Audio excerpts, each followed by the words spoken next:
guys, and welcome back to another video, and today I am back with another True Crime Tuesday. But before we get into today's case, I just want to do the usual. My name's Amber. I upload beauty, fashion and lifestyle content, and on a Tuesday I like to do a little bit of true crime. I would love for you to hit that subscribe button and come along and join my little family, and if you're already part of the family, then make sure that notification bell switched on just so you're notified of whenever I upload a video. Why not give me a thumbs up and leave me a comment down below. Just a little pre-warning that I like to do before we get into any of these cases is that I do not mean any disrespect to anyone mentioned in this video. These videos do contain adult content, so if you are not into that sort of thing, that's fine. There's plenty of other videos over on my channel. Just click off this one and go and watch one of those. Today's case is a very, very interesting one, and it is one that rocked America in the 1980s, and this is the Tylenol murders.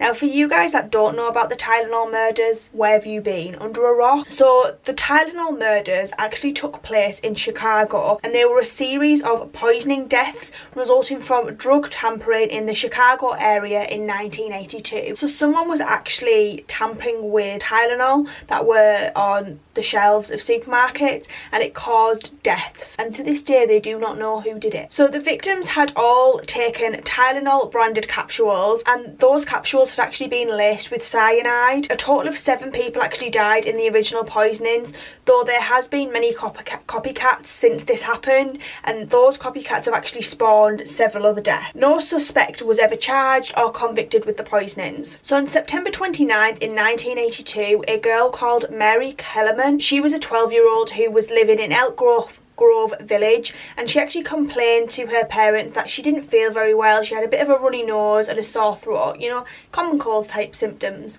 So her parents decided to give her 1 extra strength Tylenol capsule to combat the symptoms. A few hours later during the morning, her parents found her lying on the bathroom floor, and they immediately took her to the hospital where she was pronounced dead. So meanwhile, in Arlington Heights, a postal worker named Adam Janus was taken to hospital because he was struggling with his breathing and his blood pressure was like alarmingly low.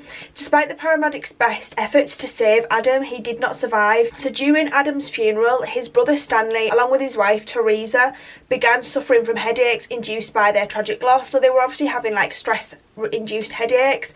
So to combat the headaches, they actually both took a capsule of Adam's extra strength Tylenol.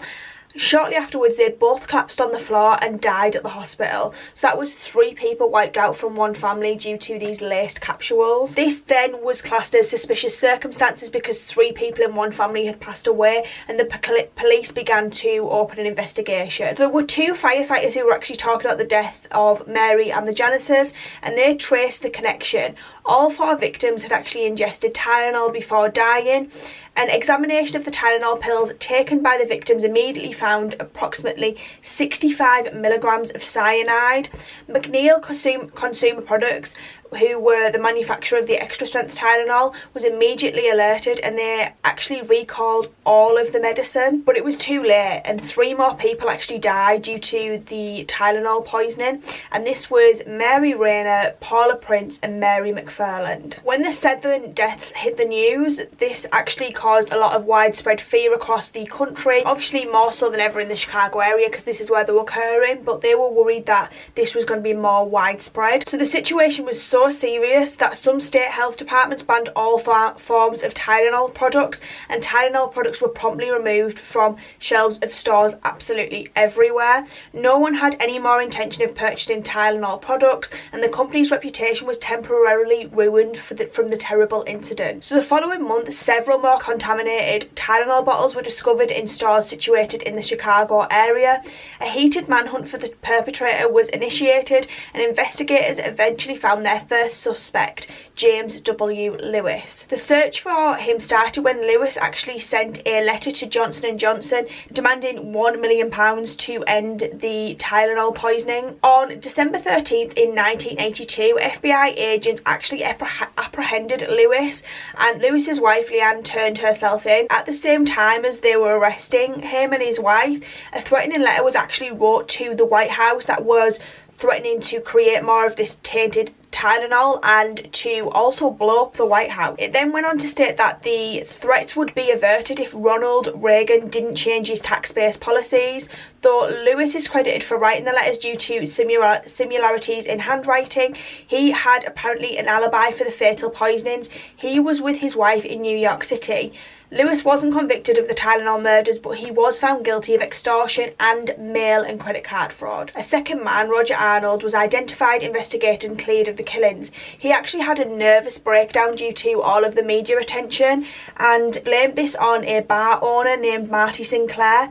In the summer of 1983, Arnold actually shot a man named John Stanisha, an unrelated man who he actually thought was Marty Sinclair. He went on to serve 15 years of a 30-year sentence for second-degree murder, and he died in June of 2008. Laurie Dan poisoned and shot an unknown number of people in May 1988.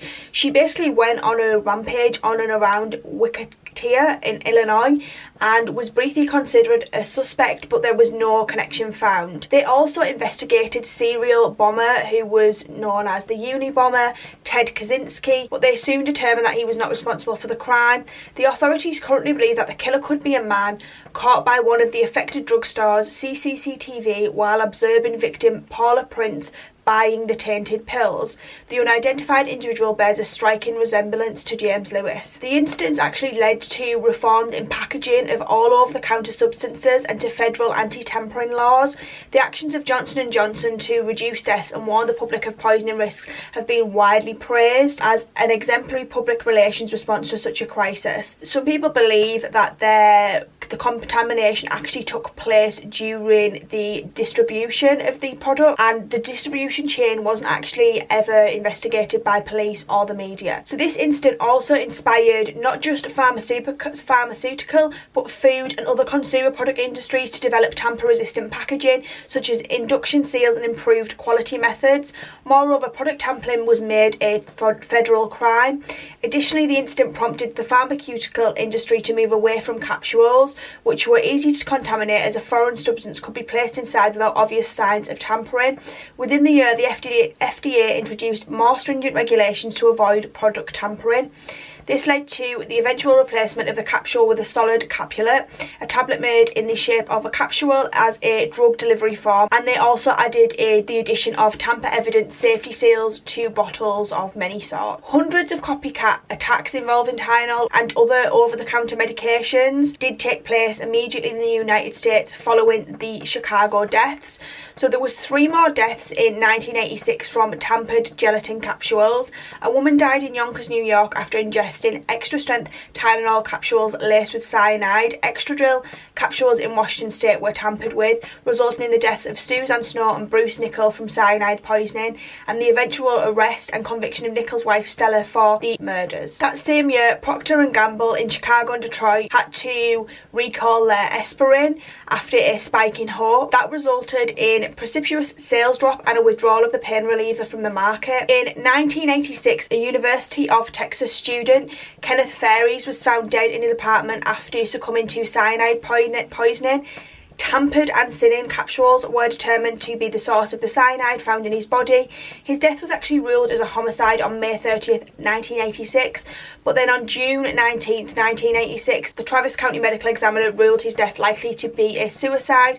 The FDA actually determined that he had obtained the poison from a lab in which he worked. I think this case is crazy. I know it's not like my normal True Crime Tuesday type of video, but I just think this is the most crazy case. Like, who the hell tampered with these products? Why did they choose Tylenol? Why did they tamper with it? What? It's craziness. And was it Lewis or was it someone else? Who knows? What are your thoughts and feelings on this case? This is actually a pretty short case for me, but I just found it so interesting that I really had to do a video on it. Anyway guys, I'd love to know what your thoughts and feelings are on this case. Let me know that down below, and I shall see you in the next one. Mwah, thanks so much for watching.